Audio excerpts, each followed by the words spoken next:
Boa noite a todas.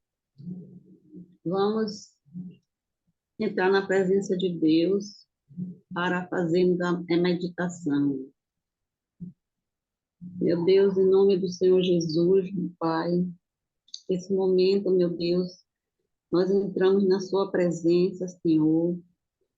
Meu Deus, que o Senhor venha, meu Deus, colocar as tuas mãos sobre esta meditação, para que venha, meu Deus, ser do agrado do Senhor. Que o Senhor venha, meu Pai, abrir o nosso entendimento, meu Pai. Dá-nos sabedoria para entender e compreender a sua palavra, para trazermos para as nossas vidas. Senhor, acampa teus anjos ao redor de cada uma de nós, em cada lar, Senhor. Que o Senhor venha, meu Pai, repreender toda a distração, tudo que for atrapalhar, meu Pai, a essa meditação, que o Senhor venha repreender desde já. Eu te peço, Deus, no nome do Senhor Jesus. Amém. Graças a Deus. Nós vamos meditar no capítulo de Isaías 21, que é a profecia da queda da Babilônia. Eu vou ler e depois aí eu vou passar o que eu entendi. Esta é a mensagem contra a Babilônia, o deserto do mar. Como os furacões que varrem a região sul, assim o destruidor vem do deserto daquela terra pavorosa. A visão que Deus me mostrou foi terrível. Traição e destruição por toda parte. Exército de Elão, ataque. Exército da Média, cerque as cidades. Deus vai acabar com os sofrimentos que a Babilônia causou. A visão me deixou desesperado. Estou sofrendo como uma mulher que está dando à luz. Eu quase não posso ouvir de tanta dor. Quase não posso ver de tão fraco. Estou cheio de confusão e tremo de medo. Esperava que a noite me trouxesse alívio, mas ela só me trouxe pavor. Na visão, eu vi um banquete preparado na Babilônia. Os lugares para os convidados sentarem estavam prontos, e eles comiam e bebiam. De repente, alguém deu esta ordem: oficiais, levantem-se e peguem as suas armas. O Senhor me ordenou: vá e ponha um soldado de vigia e que ele conte tudo o que vê. Que o vigia preste muita atenção. Se enxergar um grupo de cavaleiros avançando em fila de dois e homens montados em jumentos e em camelos, então o vigia gritou: ó Senhor, dia e noite tenho ficado no meu posto e estou sempre vigiando. Atenção, aí vem cavaleiros em fila de dois. Depois o vigia disse: ela caiu, Babilônia caiu. Todas as imagens que os babilônios adoravam estão despedaçadas no chão. Vocês, meu povo, foram maltratados, foram malhados como trigo no terreiro. Mas eu lhes estou anunciando a mensagem que recebi do Senhor Todo-Poderoso, Deus de Israel. No versículo 11, mensagem contra Edom. Esta é a mensagem contra Edom. Alguém me chama do país de Edom e diz: guarda, Quanto falta para terminar a noite? Guarda, quanto falta para terminar a noite? O guarda responde: amanhã vai chegar, mas à noite voltará outra vez. Se quiser perguntar de novo, volte e pergunte. Mensagem contra a Arábia, no versículo 13. Esta é a mensagem contra a Arábia. Os fugitivos da tribo de Dedã são forçados a acampar no deserto. Moradores de Temar, socorro os dedanitas, dando-lhes água e comida, pois eles estão fugindo de uma batalha feroz. Tentam escapar dos seus inimigos, que querem matá-los com as suas espadas, com os seus arcos e flechas. O Senhor me disse: daqui a exatamente um ano, a grandeza das tribos de Quedar terá desaparecido. Poucos dos flecheiros valentes de Quedar estarão vivos. Eu, o Senhor, o Deus de Israel, falei. Então, é como eu falei, né? Que eu leria e eu vou apresentar um resumo que eu fiz.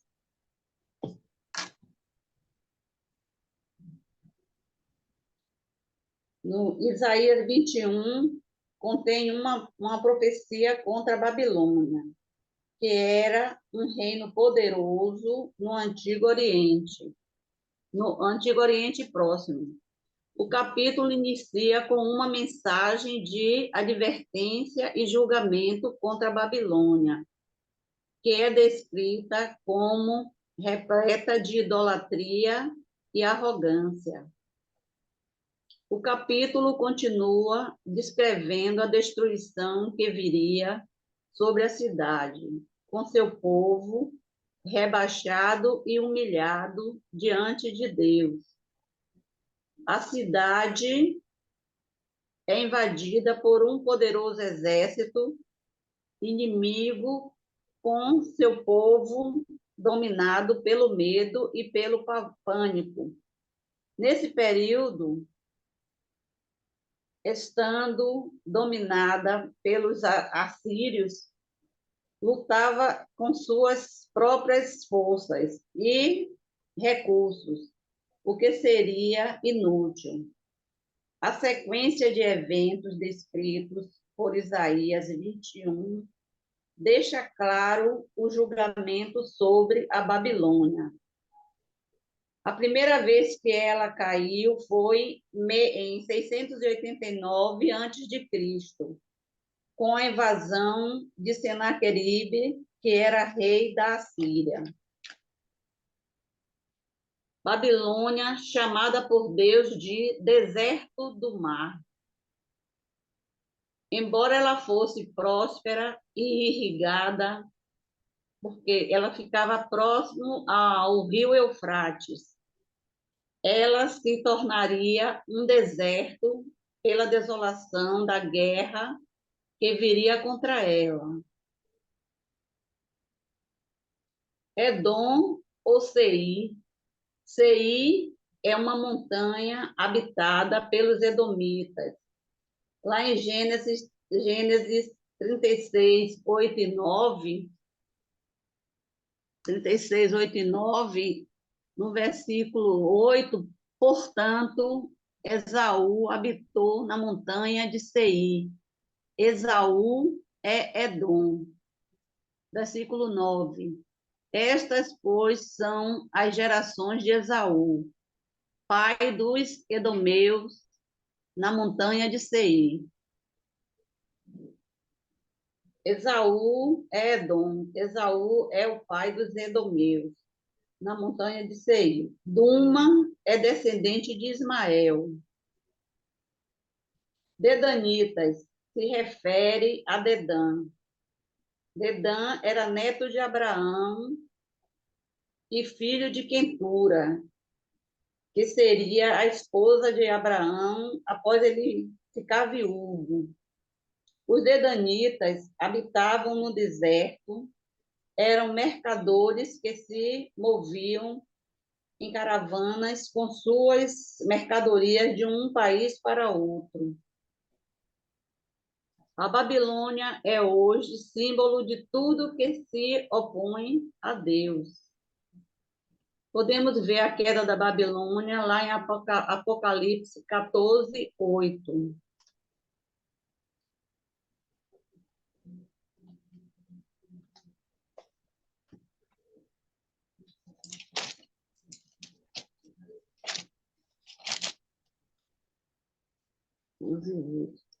No 14:8 diz o seguinte: E outro anjo seguiu dizendo: Caiu, caiu Babilônia, aquela grande cidade que a todas as nações deu a beber do vinho da ira da sua fornicação.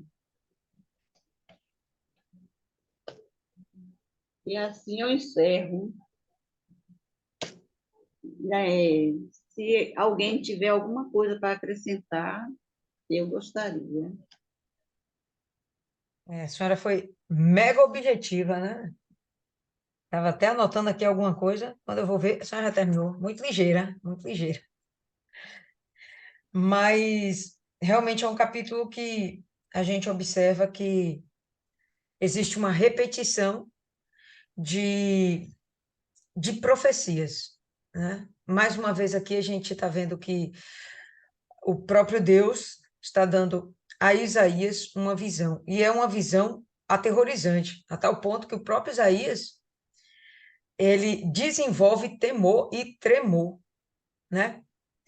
Quando a gente vê aqui que já no verso 1 ele chama a Babilônia do deserto do mar, fica meio confuso, né? Como assim um deserto no meio do mar? Que coisa estranha. São ideias meio que antagônicas. Mas porque, de fato, a região onde a Babilônia ficava, era uma região entre os rios Eufrates e Tigre, ok? A gente vai ver aqui. E é uma região que, de quando em quando, ficava desértica mesmo, por mais que os rios estivessem próximos. Tinha o momento da cheia e tinha o momento da seca. Enfim, a gente vai perceber que a Babilônia, ela tem aqui uma, uma expressividade, ela está muito bem situada no local, em princípio, próspero, local bacana de uma nação existir. Esse mapinha aqui vai mostrar os reinos que vão suceder aí, né? Depois da Babilônia, o Medo-Persa e o grego.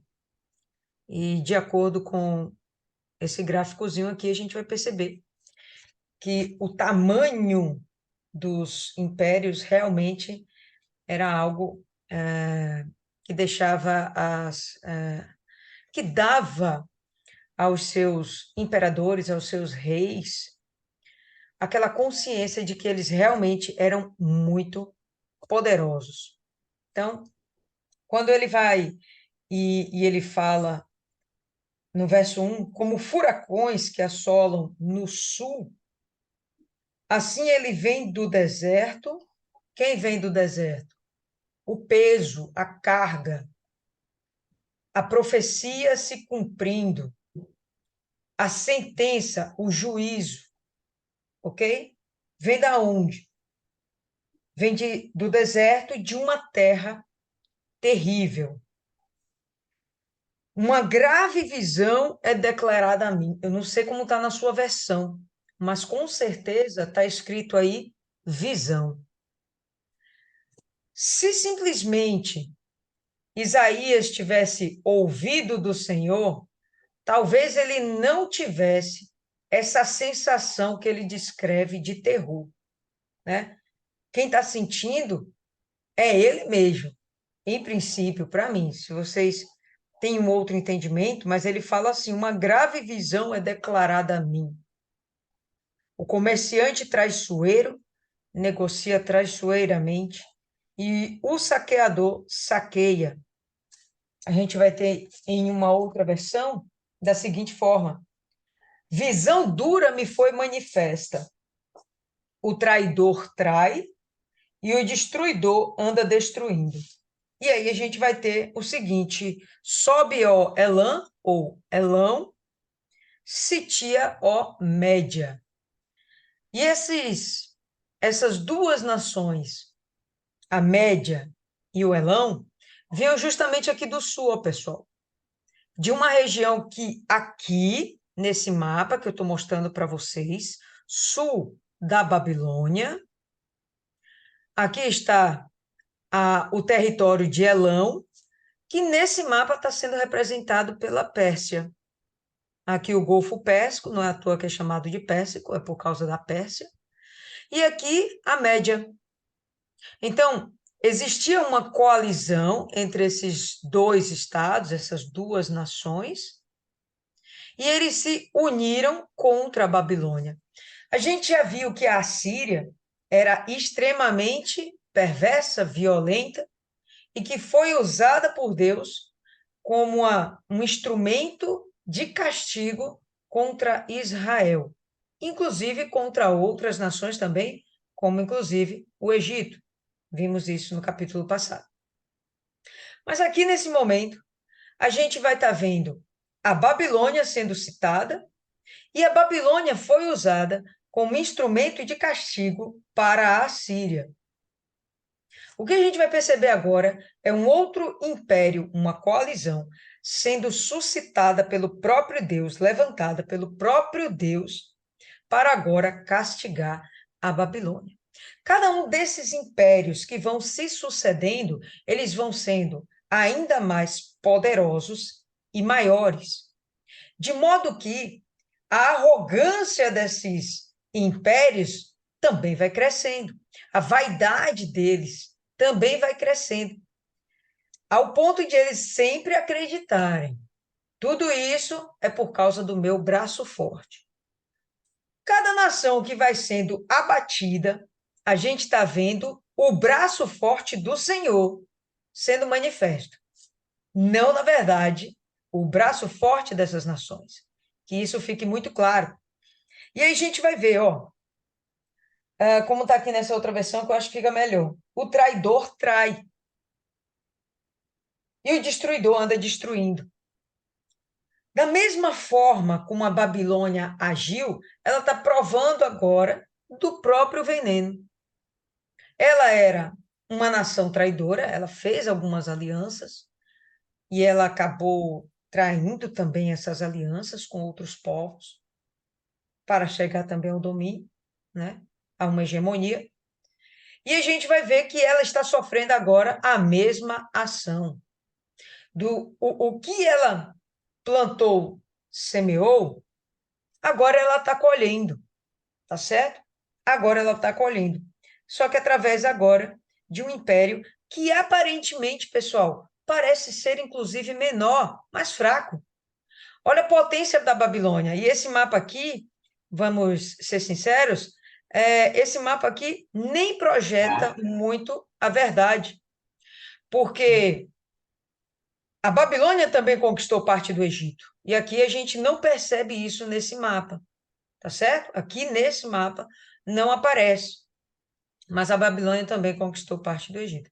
E o que a gente vai ver agora é um reino menor. Então, a Babilônia seria essa linha rosa que nós estamos vendo aqui, e a gente está vendo aqui duas nações soltas aí no espaço, que não tem uma grande representatividade, pelo menos territorial. Aonde eu quero chegar com esse pensamento? Que, de fato, para que Deus venha cumprir os seus projetos, ele não vai contar com os mais fortes. Ele só precisa contar com aqueles que têm a intenção de alguma coisa.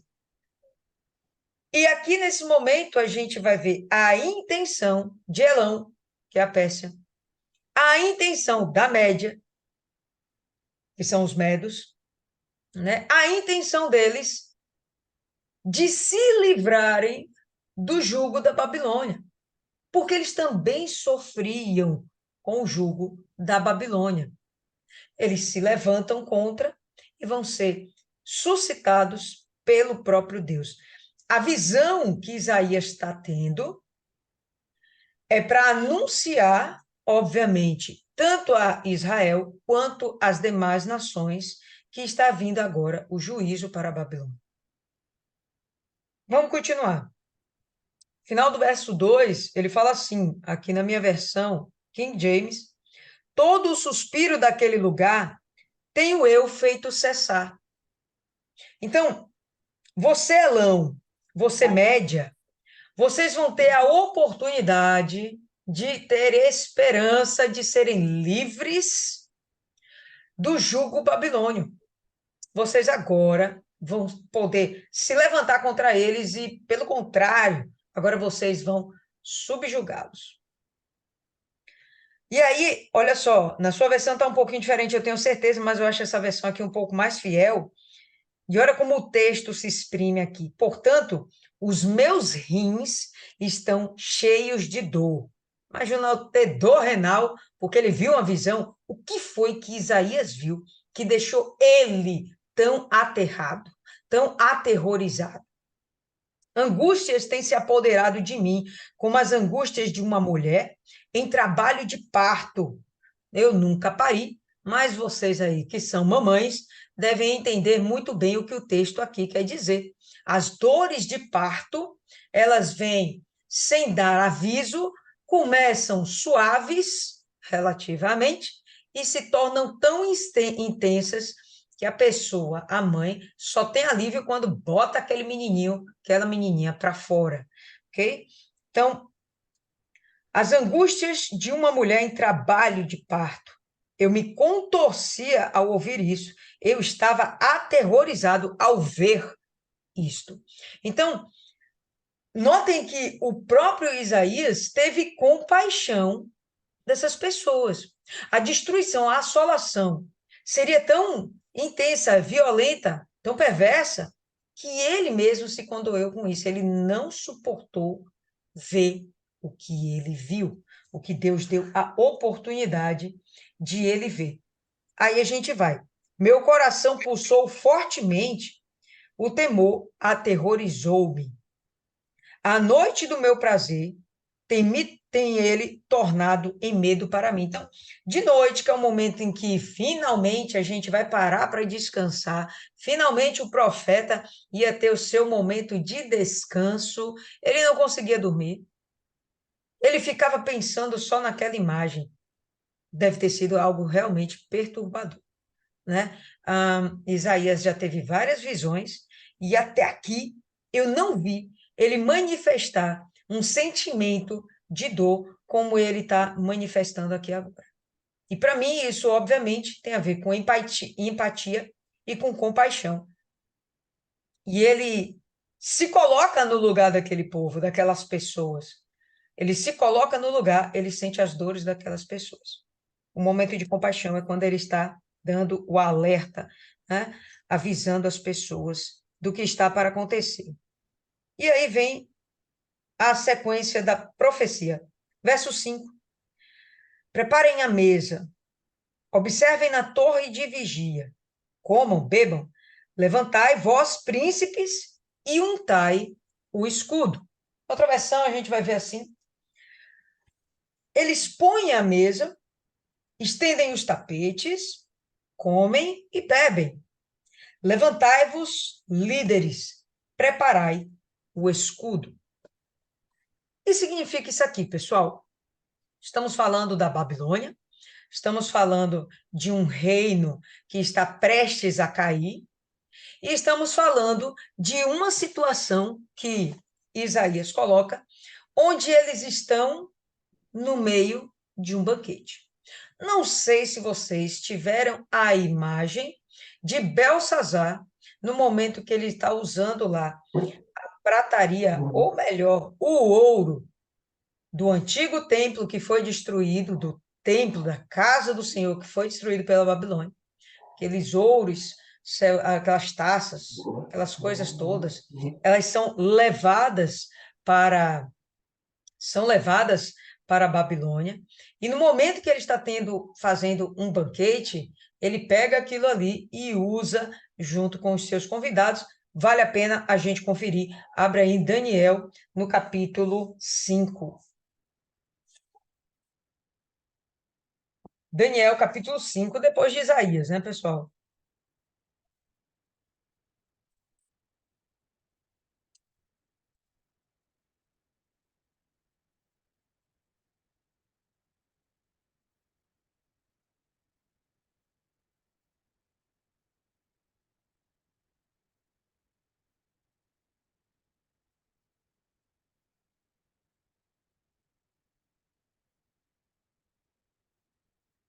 Todo mundo aí abriu? Tranquilo? Podemos continuar? Então a gente vai lá.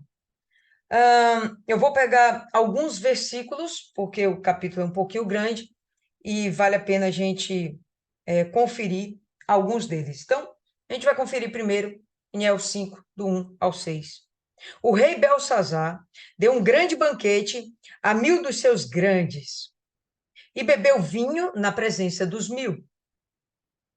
Havendo Belsazar provado o vinho, mandou trazer os utensílios de ouro e de prata de Nabucodonosor, seu pai, que tinha tirado do templo que estava em Jerusalém, para que bebessem neles o rei, os seus grandes, suas mulheres e concubinas. Ele usou aquilo que era sagrado para fazer algo que era profano. Então, trouxeram os objetos de ouro que foram tirados do templo de Deus, que estavam em Jerusalém, e beberam neles o rei, os seus grandes, as mulheres e concubinas. Beberam vinho e deram louvores aos deuses de ouro. Então, naquele momento, além de eles estarem numa confraternização profana, porque estavam profanando aquilo que era sagrado, eles ainda estavam adorando outros deuses, os deuses de ouro. E a gente sabe que a Babilônia era uma nação pagã, uma nação idólatra, e eles tinham lá seus muitos deuses, certo? E vamos lá. Beberam vinho, no verso 4, deram louvores aos deuses de ouro, de prata, de bronze, de ferro, de madeira e de pedra. Passando helicóptero aqui em cima, pessoal. Ó, o bicho está pegando aqui pelo lado, hein? E na mesma hora, apareceram uns dedos de mão de homem que escreviam em frente ao castiçal no reboco da parede do palácio real. O rei via a parte da mão que estava escrevendo. Então se mudou o semblante do rei. Estava lá cheio de cachaça na mente, todo felizão, rindo para lá, rindo para cá, fazendo piada sem graça, coisas desse tipo que as pessoas embriagadas fazem. Junto lá com os seus amigos, se sentindo maioral, e de repente ele tem essa visão. E não foi só ele, todo mundo que estava lá junto teve essa visão de uma mão escrevendo na parede, e ele fica agora com seu semblante transtornado. E os seus pensamentos o perturbaram. As juntas dos seus lombos se relaxaram e os seus joelhos bateram um no outro. Em outras palavras, né? Ficou com a perna bamba. Vamos para o verso 12. Porquanto se achou neste Daniel, a quem o rei pôs o nome de Beltesazar, um espírito excelente, conhecimento, inteligência, interpretação de sonhos, explicação de enigmas e solução de dúvidas. Chame-se agora Daniel e ele dará a interpretação. A esposa de Belsazar tem a digníssima ideia, parece estar aqui em cima, Fernanda, que a gente é vizinho, viu, pessoal?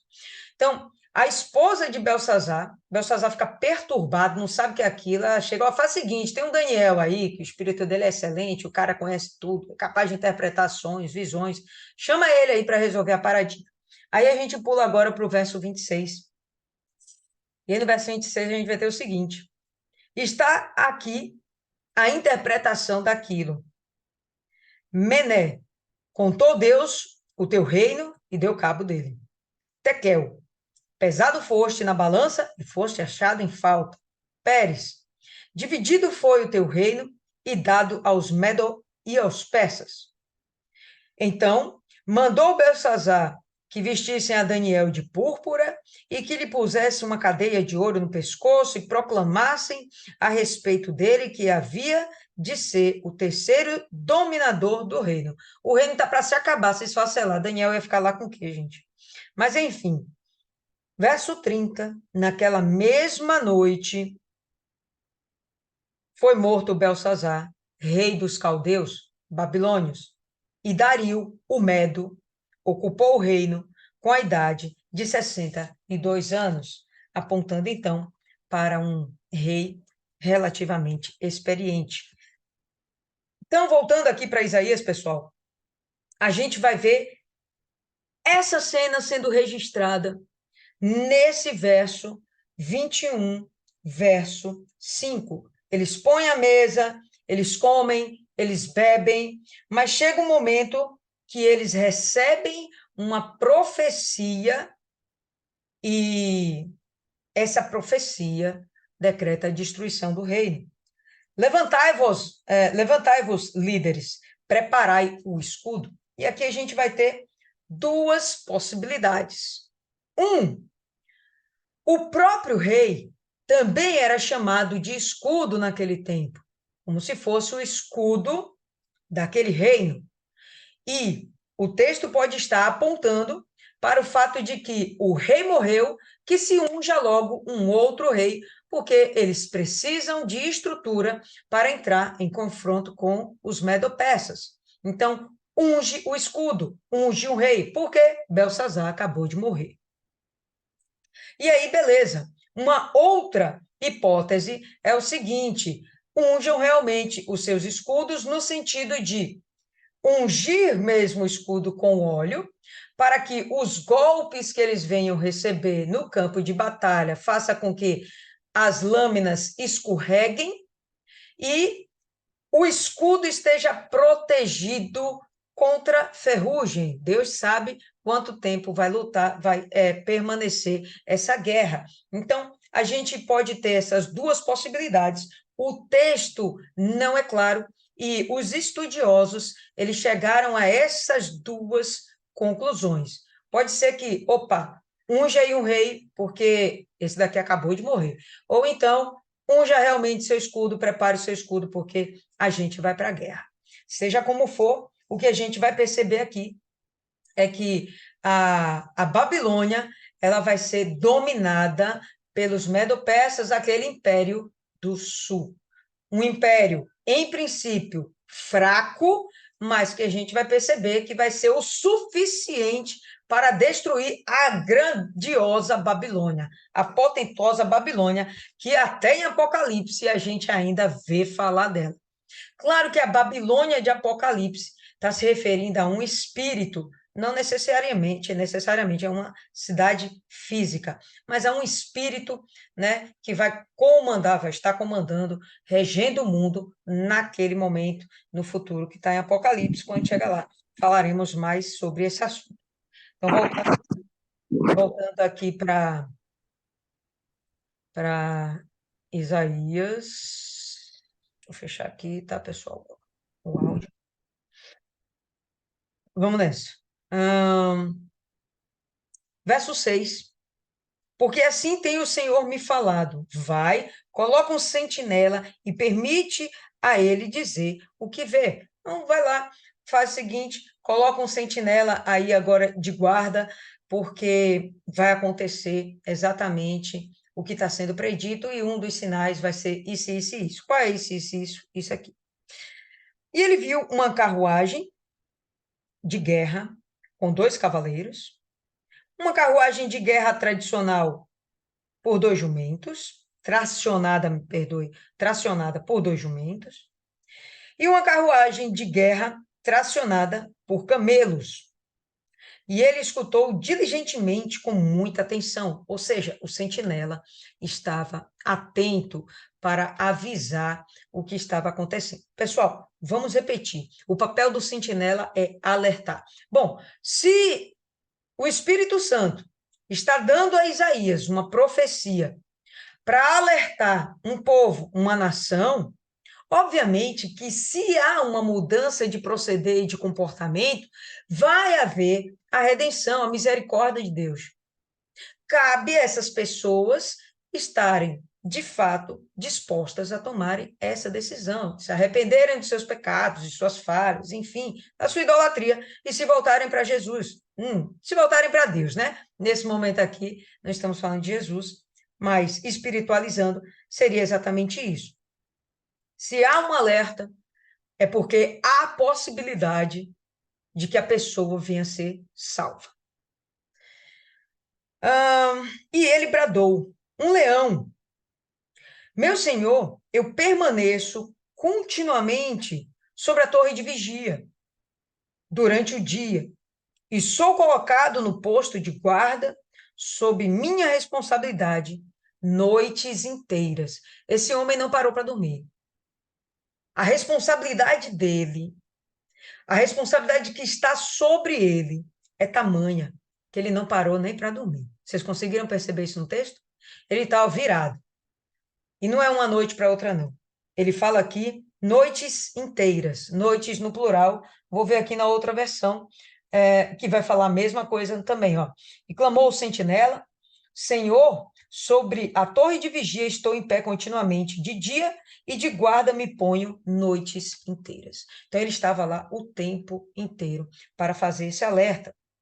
Quem seria, pessoal, esse sentinela? Nos dias de hoje, somos nós, que estamos aqui prontas para falar a verdade para todo aquele que quer ouvir a verdade. Bom, todo aquele que quer não, todo aquele que precisa ouvir a verdade. Se a pessoa não quiser ouvir a verdade, ok. Faz uns dias aí eu vi um cardzinho que eu achei bem interessante, Instagram, sei lá, uma rede social aí qualquer, né, onde falava você não tem a obrigação de me ouvir falar de Jesus, né? Você não tem a obrigação de aceitar eu falar de Jesus, mas eu tenho a obrigação de te falar de Jesus. Eu tenho a obrigação de te alertar. Esse vigia que está aqui sobre a torre, numa guerra, pessoal. A guerra já foi anunciada, tá certo? Uma guerra já está acontecendo. O país, a nação está sendo invadida. Então, nós estamos hoje também em guerra. Nossa guerra é espiritual. Estamos num campo de batalha, um campo minado, inclusive. A todo momento, a gente pode acabar achando que estamos pisando em um solo seguro e, na verdade, é um campo minado. A gente acha que o que a gente está fazendo é correto, coerente. A gente acha que as pessoas com quem estamos lidando são fiéis, são verdadeiras. E quando, na verdade, a gente vamos acabar sendo traídos, vamos acabar sendo destruídos, como o texto aqui falou. A Babilônia foi traída, a Babilônia foi destruída. Para a gente é a mesma coisa, está valendo. Assim como o vigia estava lá para alertar as pessoas e aquele reino, a gente tem que estar vigilante, para que possamos também guardar a nossa própria vida, a nossa própria salvação. Tá? Isso é importante? Vamos para frente. Vamos para frente. Então o cabra estava lá, não dormia, não descansava, enquanto ele não cumprisse a missão dele. E pelo que eu entendi, ele estava cumprindo a missão dele diligentemente. Havia um prazer, uma satisfação em fazer isso. Quando o termo diligente significa fazer o melhor, o mais rápido possível. Fazer o que tem que fazer o que tem que ser feito da melhor forma possível, o mais rápido possível. Ele deixa isso aqui muito claro. Só faz alguém, ou melhor, alguém, só faz algo diligentemente se ela tiver prazer, satisfação naquilo. Como diria Dona Cida, trazendo para os dias de hoje, se a gente não tivesse o prazer de sermos atalaias de Cristo, se a gente não tivesse o prazer de falar para as pessoas que o fim está próximo, Jesus está voltando, que elas têm que guardar as almas delas, preparar as almas delas para a salvação, se a gente não tiver esse prazer, a gente não vai fazer isso de forma diligente. A gente vai fazer de qualquer forma. A gente não vai perder o dia e a noite para fazer isso. A gente vai fazer no tempo que der. E se eu tiver com disposição para isso. Não é o papel, ou melhor, não deveria ser o jeito do Atalaia trabalhar. O Atalaia tem que ser assim. Ele entende que ele está em guerra, ele está permanentemente na batalha. Interessante, ontem a gente foi fazer uma visita e acabou que não deu certo fazer essa visita. A gente foi lá, a pessoa não estava. Ah, então vamos ali, vamos fazer outra visita. Né? Tava eu e Paloma, Cristiane, a gente foi lá em Portão. E meu objetivo era visitar duas determinadas pessoas. E eu fiz isso, eu fui visitar essas duas determinadas pessoas. Enquanto eu estava falando com uma delas, aconteceu algo muito inusitado. Passou um rapaz e pediu oração. Esse rapaz acabou aceitando o convite de ir para a igreja hoje de manhã. E o que é mais interessante, ele teve sede de estar com a gente hoje de manhã. Aonde eu quero chegar com isso? As oportunidades, pessoal, estão aí.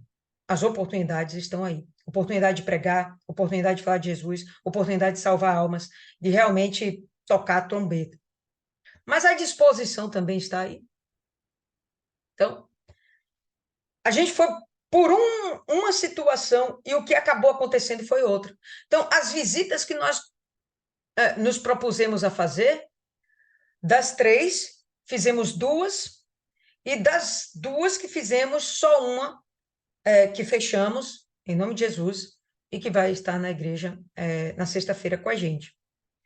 Mas, do nada, o próprio Deus enviou as almas sedentas para os servos que estavam dispostos, para as atalaias que estavam lá tocando a trombeta. É importante, pessoal, a gente ter esse entendimento. Nós estamos vivendo os últimos tempos e, de fato, nós somos a última geração. Bom, se você, se eu, não fizermos o nosso papel como nós devemos fazer, de forma diligente, quem o fará? O papel da igreja é tocar a trombeta. Verso 9. E observes, lá vem uma carruagem de homens de guerra, com um par de cavaleiros. E ele respondeu e disse, caída está a Babilônia, está caída. E todas as imagens esculpidas dos deuses dela, ele as tem quebrado no chão. Quem é ele? Alguém faz ideia de quem é ele? Ninguém? Uma pessoa? Cri, cri, cri. Grilinho? Nada. Quem é ele que está derrubando as estátuas? Vocês estão vendo que estão vindo carruagens. As carruagens estão voltando. Os homens de guerra estão em cima das carruagens. Os cavaleiros estão lá, voltando e dizendo: caiu a Babilônia. E o texto chama atenção. E todas as imagens esculpidas dos deuses dela, ele as tem quebrado no chão. Pessoal, sem sombra de dúvidas, isso aqui é a manifestação do poder de Deus. Pode ser Dario, que está lá passando por cima de tudo? Pode. Mas é Deus que está usando esse homem para fazer isso. Por quê, pessoal? Vamos pensar direitinho. Os medo-persas não eram muito diferentes dos babilônios. Eles eram idólatras também. Por que destruir os deuses deles lá? Ah, porque meus deuses são mais fortes. Beleza. Mas eles praticamente cultuavam os mesmos deuses. Por que não preservar o deus do outro? Porque Deus estava decretando isso. Não era simplesmente porque a Babilônia tinha se tornado demasiado arrogante. É porque a Babilônia feriu Israel onde não, como não deveria fazer, feriu Israel como não deveria fazer, e era uma nação que colocava os seus deuses e o seu poder acima de Deus. Então, o que Deus estava fazendo era mostrando para eles, olha, o poder que vocês acham que tem, eu estou derrubando aqui no chão agora. Seu exército, ele está voltando. O exército está voltando. Quem é que está falando aqui? Ó, caiu, caiu. Quem é que está sinalizando que caiu? É o próprio exército da Babilônia. Está voltando aqui dizendo, ó, a Babilônia caiu e os muros da Babilônia estão caindo, as cidades estão sendo tomadas, inclusive os deuses estão caindo por terra. Então, foi o próprio Deus que sinalizou para que isso acontecesse. Deixa eu ver aqui, deixa eu ver aqui. Eu tinha reservado uma passagem. Vamos ler mais para frente. Eu achei bem interessante, mas mais para frente a gente vai ler então. Verso 10. Ó meu debulhador e o milho da minha eira, o que eu tenho ouvido do Senhor dos Exércitos, o Deus de Israel, tenho eu te declarado. Mas espera aí. A profecia é contra a Babilônia. Mas Isaías está falando com quem? Quem arrisca? Fala aí, pessoal. Com o povo de Que Israel, povo? Israel. Judá. Israel. Israel. Tá? Então, tanto Judá ficou no cativeiro, como nós sabemos também que Israel está disperso.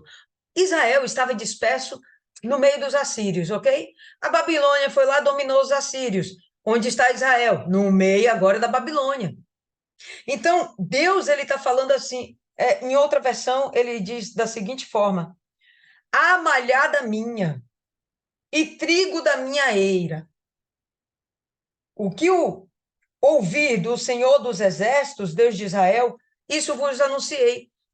Então, a profecia é um decreto para a Babilônia, mas é um alerta para Israel.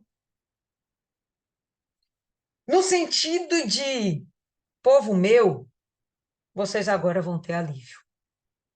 Vocês agora vão sair do jugo da Babilônia e vocês vão poder voltar para a terra de vocês.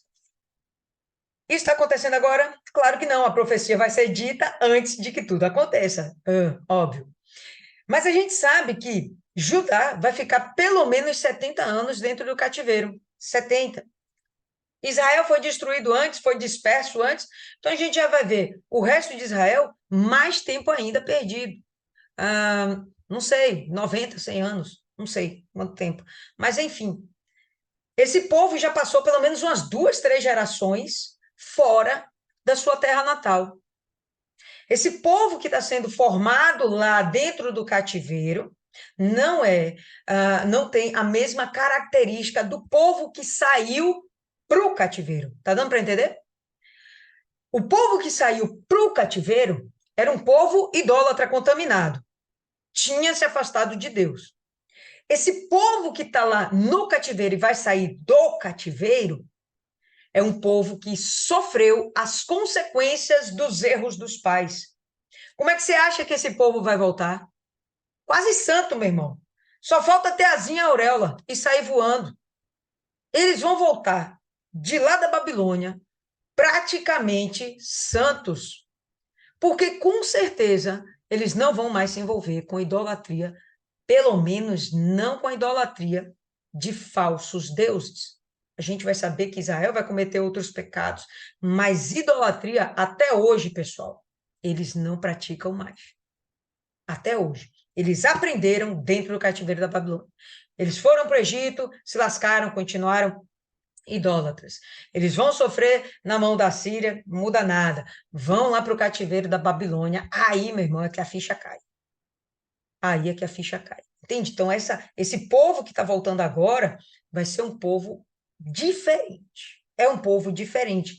E Deus está dizendo para eles: vocês agora vão ter alívio. Então, esse verso 10 está dizendo isso. Ele está avisando: olha, a Babilônia vai cair e vocês vão ser livres. Está implícito na mensagem: a Babilônia vai cair. Que interessa se a Babilônia vai cair? Pô, interessa porque a Babilônia é meu opressor. Se ela cai, eu vou deixar de ser oprimida. Entende? Então, esse é o aviso que Isaías, que Deus está dando para Israel. Se prepara, porque vocês vão ser libertos. E aí a gente vem com a carga de Dumá, que aqui nesse momento provavelmente realmente se refere a Edom, certo? E a gente sabe que Edom, em algumas situações, fizeram alianças com outras nações contra Judá, contra Israel. E aí eles vão sofrer também a devida punição, porque não era para eles fazerem isso. Há um momento, inclusive, que o próprio Deus determina que Israel não era para ficar atacando Edom. Eles eram meio que irmãos, né? Primos, parentes. Mas eles vão e fazem aliança e atacam Judá. Tem um momento em que eles estão submissos a Judá e tem um momento que eles fazem alianças com outros povos para destruírem Judá. Edom nunca teve, na verdade, sucesso, nunca prosperou essa ideia de eles dominarem Judá, mas atacaram, feriram, e enfim, Deus está aqui como um pai muito amoroso e protetor, cuidando de julgar aqueles que mexeram com seu filhinho. Então, a sentinela, né? Sentinela, o que aconteceu durante a noite? O que aconteceu durante a noite? A sentinela disse: amanhã chega. E também à noite. A ideia que a gente vai ter de noite vai ser a ideia de que, sabe aquela ideia de o choro dura a noite, mas a alegria vem pela manhã? Vai ser uma ideia de pesar, de peso, de sofrimento. Né? O que aconteceu? O que aconteceu? Foram pegos de surpresa. O que aconteceu? O texto aqui não vai falar muita coisa, não, pessoal. O que a gente tem é que esmiuçar o verso seguinte para entender o que está querendo ser dito. E a gente vai ver o seguinte: amanhã chega, a noite também. Então você tem o tempo da alegria, da paz, mas você vai ter também o tempo das dores. E ele fala assim: se vós quiserdes inquirir, inquirir vós. Né? Se você quiser perguntar a respeito, pergunte. Se você quer tirar suas dúvidas, tire. Se você quer entender o que está acontecendo, entenda. E diante disso, retorneis e vinde. Se arrependa dos seus pecados, das suas falhas e se volte para Deus. Ainda que a gente veja que Deus ele está determinando uma sentença, ao mesmo tempo a gente vai perceber que Deus está dando a chance. Todas as profecias, pessoal, elas vão ser regadas com esse entendimento. Estou decretando algo, mas se você se arrepender, eu posso até voltar atrás e posso ter misericórdia de você. Eu falava isso hoje com uma pessoa que acabou descobrindo que o ex-marido abusou da filhinha. E aí eu falei com ela, olha, não guarda mágoa, né? Porque em princípio você vai ficar muito irado, você pode ficar perturbada, inclusive, com isso. Eu falei, olha, não guarda mágoa, não. Perdoe. Fica tranquila que o juízo vai vir do Senhor. E quando vier, não se assombre. Porém, se esse cara se converter, se arrepender do que fez e se converter a Deus, também não julgue, não. Porque Deus vai ter misericórdia dele e ele vai ter uma nova chance. Ele vai ter uma nova vida. Não condene também. Porque Deus vai ter essa forma de trabalhar. Ele pode pagar até pelos erros dele, que deve pagar. Mas, se ele se arrepender, ué, quem é mais que vai condenar se o próprio Deus vai perdoar? Certo? Então, a mesma coisa, esses dois versozinhos é bem sucinto falando de Edom, mas o que ele quer dizer, olha, se arrepende e volta para mim. Você se arrepender, né? Bom, amanhã vem. Carga sobre a Arábia. No interior da floresta da Arábia, vós acampareis, e vós, caravanas de Dedanim, e vós, caravanas de Dedanim. Aqui na outra versão, a gente vai ter assim, advertência acerca da Arábia. As caravanas de Dedanitas, que passais a noite nos bosques da Arábia, Saí com água ao encontro dos sedentos, ó moradores da terra de Tema, saí com pão ao encontro dos fugitivos.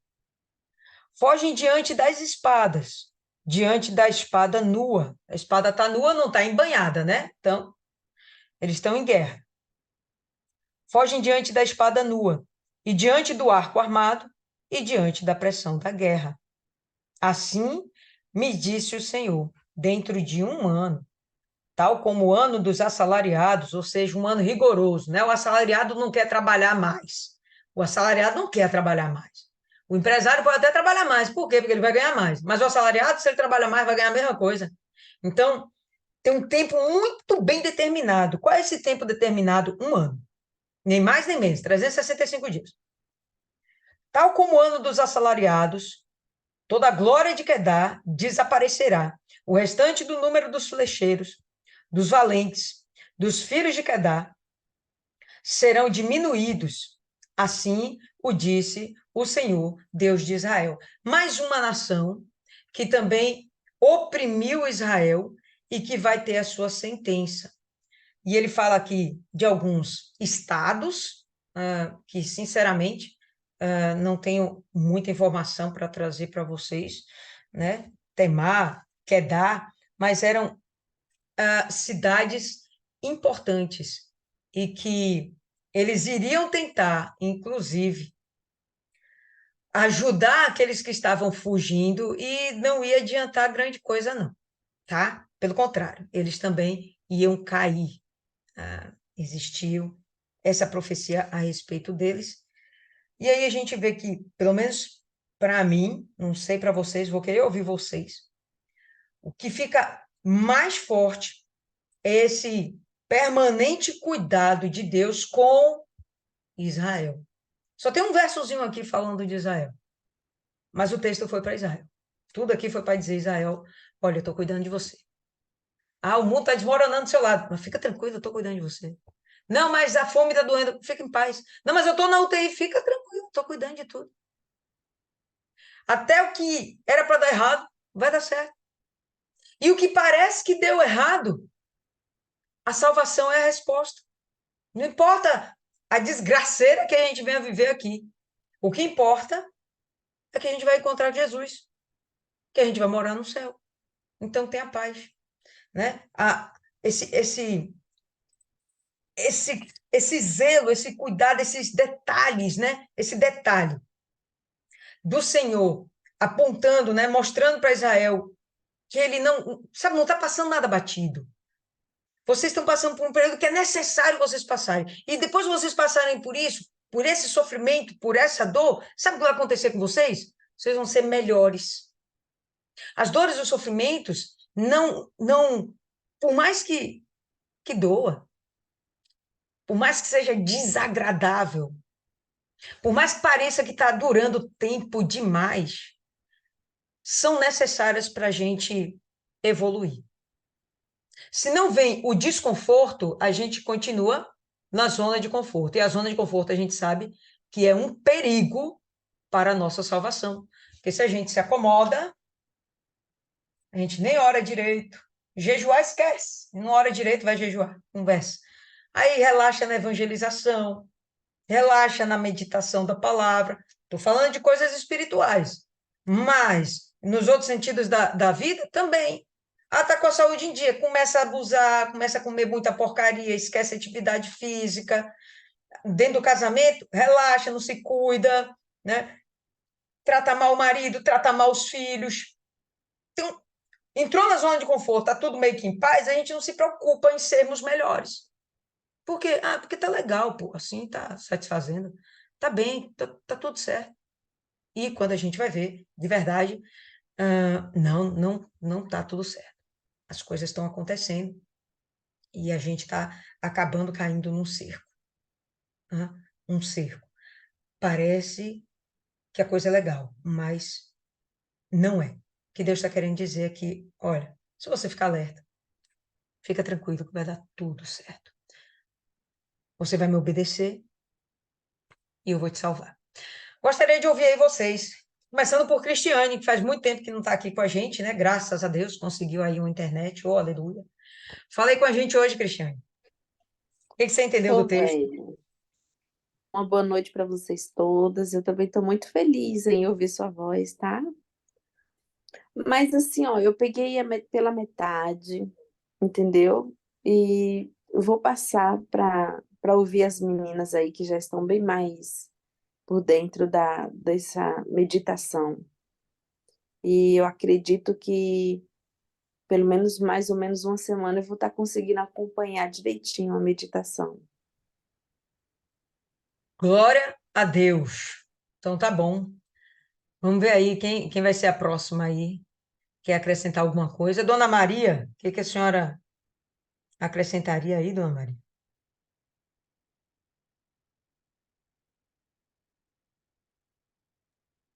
Olha, eu achei que essa sua interpretação foi muito boa, né? E mostrou, né, que o quanto ele enfatiza a queda dos ídolos é para mostrar ao povo de Israel que esses ídolos, esses deuses, não são o verdadeiro Deus, é o eterno, o Deus de Israel. Eu achei que foi muito importante isso aí, né? Porque o sofrimento eles passaram porque, né, de um certo modo, quiseram, não é? Porque foram alertados que eles estavam indo contra Deus, que eles estavam praticando idolatria, eles não eram uma criança, eles sabiam, certo? Mesmo que hoje em dia, né? Se você for aí para uma sessão espírita ou candomblé, certo? Você vai porque quer. Você já sabe quem é Deus. Você já sabe quem é o verdadeiro Deus. Então, paciência, né? Mas eu achei muito importante essa questão, né? E essa sua interpretação também quanto ao estudo, eu achei interessante, porque na verdade, naquela época, eles ficavam perdidos sem o rei. Então era preciso que se levantasse alguma liderança e talvez até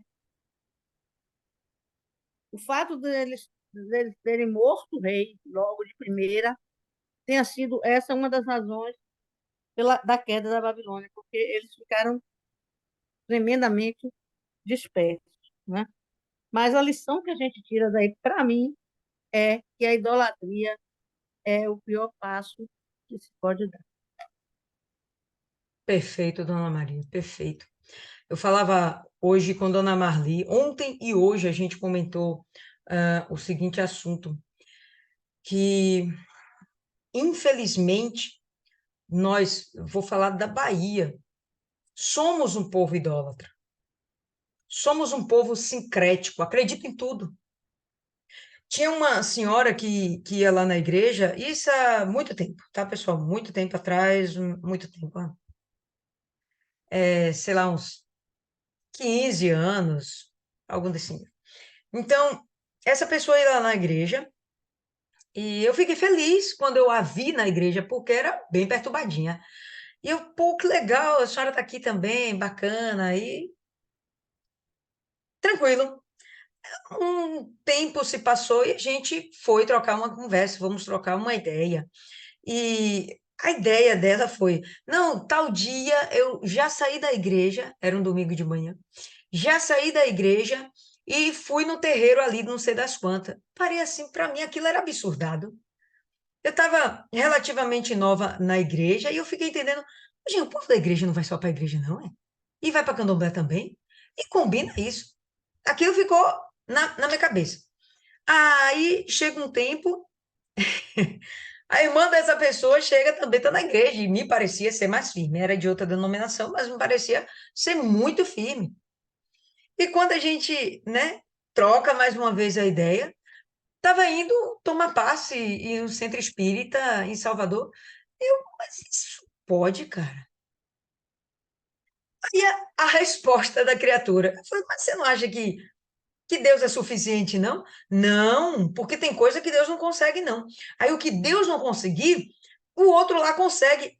Eu parei assim, eu fiquei, Não, não acredito que eu estou ouvindo isso. Eu me absurdei com aquilo, fiquei escandalizada. Fiquei escandalizada. Mas no sentido de, não, vou sair da igreja. Não, no sentido de que, como é que uma pessoa consegue ser tão estúpida, tão ignorante, tão cega espiritualmente, de duvidar do poder de Deus? Só porque Deus estava dizendo não para uma situação que ainda não havia sido resolvida naquele momento, ou estava dizendo sim, mas não tinha chegado o tempo ainda. Bom, enfim, tinha que continuar crendo em Deus. E aí eu falava com a dona Marli, hoje a gente foi fazer uma visita, quando a gente olha para cima, tá lá aquele cantarozinho, né, um cantarozinho de barro, pendurado lá no muro. Pô, nitidamente aquilo ali é o sinal de que ali é um terreiro de candomblé. E é idolatria, pessoal, isso é idolatria. Aí temos muitos católicos no nosso meio, a gente tem cristão, ou melhor dizendo, a gente tem evangélico que é católico, que tem lá Maria, entendeu? Que carrega Jesus aqui na cruz, morto. Ele ressuscitou.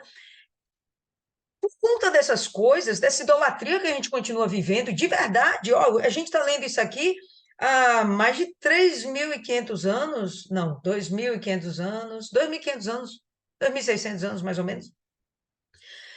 A história era essa. O povo está padecendo porque são idólatras e afastados de Deus. E hoje? A gente está padecendo o mesmo esquema. A gente foi visitar algumas ruas, algumas casas, na miséria, o esgoto correndo do lado. A casa não tinha espaço, tudo entulhado, quebrado, sujo. Aquilo ali é o quê, gente? É Deus, é? É o poder político que não ajuda. Você pode dar o nome que você quiser, é ação de Satanás. Ele está tendo liberdade para fazer o que quiser com o nosso povo, porque somos um povo idólatra. Como Isaías falou, né? Habitamos no meio de um povo impuro, né? Povo de impuros lábios. Eu esqueci como era o verso aí.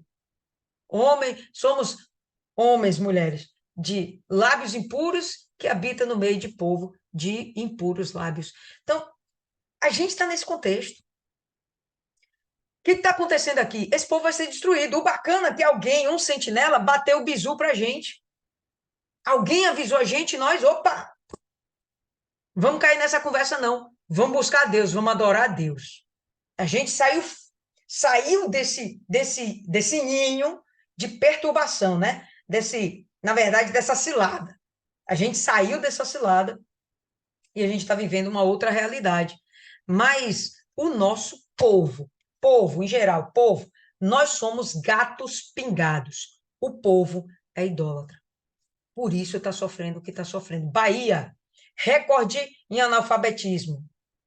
Piores notas Fernanda pode até dizer aí, dona Ana, né? Naquele teste lá que avalia o conhecimento aí E geral da. deve, Isso aí e mesmo, isso aí mesmo. Tá? Piores notas do Brasil. Violência. Estava passando a helicóptero aqui junto. Eles estavam aqui passeando, procurando pombo? Claro que não. Está procurando traficante, está procurando marginal, está procurando bandido. Né? A gente cercado de bandido. Todo mundo querendo tirar um pedacinho da gente. É Deus guardando a gente. A gente está fora desse contexto, no sentido de que Deus está guardando a gente, mas a gente está dentro do contexto que a gente mora no meio desse povo. É uma perturbação. É uma perturbação. Tá? Fala aí, Milene. Enquanto Milene está falando, pessoal, vocês abrem em Jeremias 51. Fala, Milene. Ah, é isso aí mesmo, Navília. E o capítulo 21 fica mesmo a questão da vigilância. Para mim, ficou muito forte a questão da vigilância e a questão é, da esperança. Se você for ver, o povo, no tempo de Isaías, já tinha essas ameaças, né, das invasões, viu lá a Israel ser derrotado, um novo império se levantando para dominar e aquela ameaça de que tudo vai ser destruído, mas ainda assim Deus traz a esperança e mostra, né? Se você é como aquela coisa que a senhora falou, teve que passar pela Babilônia para que o povo não fosse mais idólatra. Tinha que sofrer aquilo tudo? Não, mas teve que passar, porque a gente realmente saindo das zonas de conforto, para dor mesmo, não tem jeito, ser humano a gente tem essas inclinações. A gente fala dessas idolatrias de imagem, mas o que é pior idolatria do que a idolatria que a gente vê aí ao dinheiro, ao familiar? Porque às vezes camufla só nessa parte das imagens e da parte religiosa, mas a parte material que está aí, que ainda é pior, porque foge do espiritual, a pessoa não está nem mais no espírito, já está idolatrando só matéria mesmo, que é satisfação pessoal, é bens, é conquista, é vaidade, é título, poder, essas coisas. Então, tudo vem da nossa inclinação para idolatrar algo, né? Idolatrar alguém, idolatrar alguma coisa. Mas, assim, a vigilância está aqui muito como alerta para que a gente perceba isso. Como é que nós estamos? Estamos nessa inclinação ou nós estamos alerta para não cair nessa armadilha? Porque a estratégia do diabo é sempre a mesma, do passado a hoje, quer puxar a gente para as nossas inclinações. Então, a vigilância entra como isso, para a gente estar se autoanalisando, analisando o que está em volta, porque a gente está como Daniel. Daniel estava ali na Babilônia e se manteve puro. A gente tem o desafio de ser como Daniel, tentar se manter puro em meio a essa Babilônia aí, que é onde a gente também está vivendo, porque a idolatria está aí dominando mesmo, como você mesmo falou. Muito, muito forte mesmo no nosso estado. Tem jeito, não. Infelizmente. Jeremias 51, pessoal. Só para a gente enriquecer o texto de Isaías, tá? A gente vai ler alguns versos separados. Vamos aí, Jeremias 51, verso 13. Ó tu que habitas sobre muitas águas, rica de tesouros, chegou o teu fim, à medida da tua avareza. Isso aqui é a Babilônia. Habita no meio de muitas águas, porque está lá entre o Tigre e o Eufrates. O professor falava que o certo é entre Eufrates e Tigre.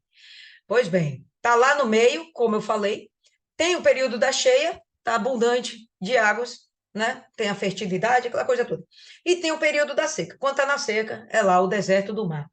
Aí a gente pula para o verso 24, né? Ele primeiro fala lá, ó, você é muito rica, mas, ó, chegou o teu fim.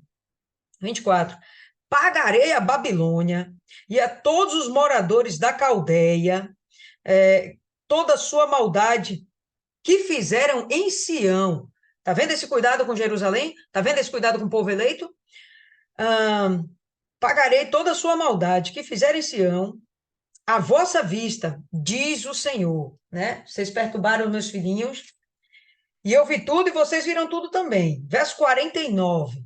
Pula aí uma página, verso 49. Como Babilônia fez cair os trespassados de Israel, né? Então, matou a espada os filhos de Israel, assim em Babilônia cairão os trespassados de toda a terra. Tinham muitas nações dentro da Babilônia, inclusive Israel, tá? Do 49, vamos para o 51. Direis, envergonhados estamos, pois ouvimos insultos. A vergonha cobriu o nosso rosto, porque vieram estrangeiros sobre os santuários da casa do Senhor. Isso aqui é Israel falando. Vem dias, porém, diz o Senhor, em que punirei as tuas imagens de escultura e gemerá o ferido em toda a sua terra. As imagens de escultura caíram, a gente está vendo lá que eles chegaram, né? Caiu a Babilônia, as esculturas estão caindo aí pelo meio do caminho.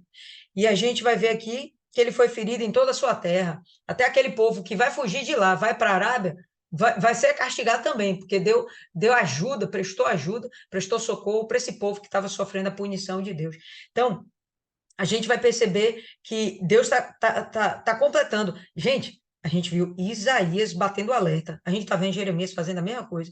Pô, o texto fica repetitivo, Lília. Toda hora a mesma coisa. São mais de 50 capítulos e a gente vai ler toda hora a mesma coisa. Pessoal, é isso aí.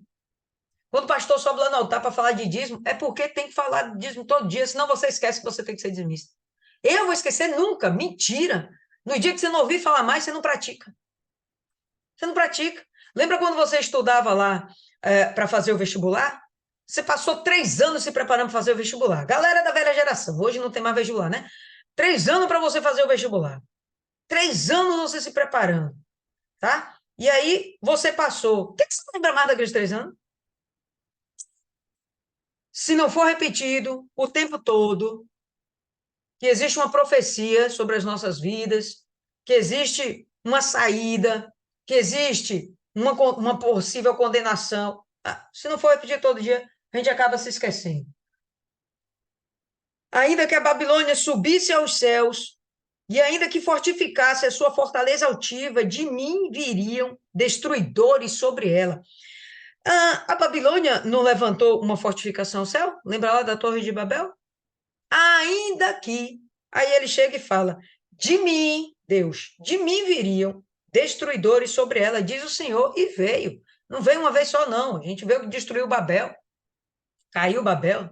Babel não conseguiu ser terminada de construir, e a gente vai ver que, no final das contas, a Babilônia depois se torna aquele grande império, 3.000 anos se passaram, ainda assim, a Babilônia cai. Verso 54, e o som de um clamor vem da Babilônia, som de grande destruição da terra dos caldeus. Esse som aterrador, essa coisa terrível, foi o que Isaías viu, e ele exprimiu lá com os sentimentos dele. Rapaz, o negócio não deve ter sido fácil. E venhamos e convenhamos, em Apocalipse tem mais. Pessoas que seguem esse sistema, tem mais. Ainda vai ter mais dor, ainda vai ter mais sofrimento. Ainda vai ter mais mortes. Aí a gente vai para o verso 62. Então dize, ó Senhor, tu falaste a respeito deste lugar que o havias de destruir, até não ficar nele morador algum, desde o homem até o animal, mas que se tornaria em perpétuas desolações. Cidade hoje, Babilônia, é desolada. Quando acabares de ler este livro, ele dando a dica para Jeremias, ata-o em uma pedra, lança-o no meio do Eufrates. Então dize, assim será afundada a Babilônia. Mais uma representação. A gente não viu lá Isaías andando nu para dizer que seriam 3 anos de sofrimento. Pronto. Aqui a gente está vendo. Vamos pegar essa profecia, anota tudo no papel, você vai jogar lá dentro do mar. Por quê? Assim será afundada a Babilônia e não se levantará por causa do mal que eu hei de te trazer, que eu hei de trazer sobre ela. E o seu povo cairá. Aqui terminam as palavras de Jeremias. Então, não fica preocupado, a gente não tem que ficar preocupado com questão de vingança. O juízo de Deus vem. A gente tem que estar preocupado com perdoar. A vingança é do Senhor.